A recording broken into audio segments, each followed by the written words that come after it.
Welcome to NewsBreak26. I'm Nathalie Sturgeon. Here's what's happening in our part of the world. New Brunswickers are headed to the polls. As expected, two-term Premier and Progressive Conservative leader Blaine Higgs met with the Lieutenant Governor Brendan Murphy today to dissolve the Legislative Assembly. It means the campaign kicks off today, with New Brunswickers casting their vote on October 21st. The Liberals are hoping to deny Blaine Higgs a third term. The Greens look to make gains, adding to the 3 seats they already hold in the Legislative Assembly. The NDP, People's Alliance, and several other new parties are also on the ballot, seeking to provide New Brunswickers more options this fall. This election is a clear choice for New Brunswickers. Our PCNB team wants to keep building. After stabilizing the province's finances and managing through a global pandemic, we've finally been able to make progress on key issues like healthcare, addiction treatment, economic growth, and more. Now, turning to more local news in Blacks Harbour, where the condition of the drinking water has reached a boiling point. Here's more on that story.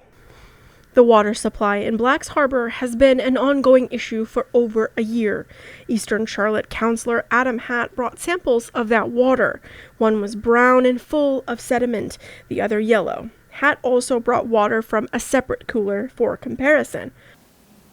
How is that acceptable?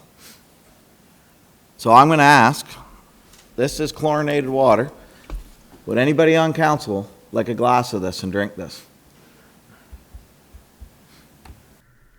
Water in Blacks Harbour is owned by Connors Brothers, a fish packing company. Eastern Charlotte, according to its mayor, John Craig, is the only municipality not to own its water supply in the province. The last boil water advisory for the town was in August 2023.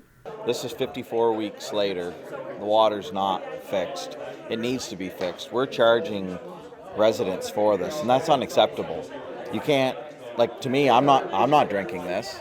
Not owning the water supply makes it complicated for council to do anything about the quality. In August, CHCO-TV asked Mayor John Craig about that challenge and why it simply couldn't secure its own water supply. The big thing with taking over Connors Brothers is the having the easements. People don't realize this. You have to have legal easements to go put these pipes down through people's properties. Taking over Connors Brothers, the easements that comes with it. Craig says he believes Connors Brothers doesn't want to be in the water supply business, but so far hasn't been able to say when the transition or resolution might take place. Nothing ever gets done overnight. I can tell you that right now. Even if we do take over Connors Brothers, we have to fix things as we can financially, but we'll do that with the province and the federal government helping us every step of the way. Tests of the water in Blacks Harbour has not shown any signs of contaminants, Hatt says, but the color and sediment raise questions. Just because it tests great, do you really want to drink something that looks like that? Back in St. Stephen, where a mining company is seeking to continue exploration in the new amalgamated municipal district, I took a look at what it means for the municipality. Council in St. Stephen are once again considering providing consent to Galway Metals, who is seeking approval to continue mining operations within municipal boundaries for minerals and gold.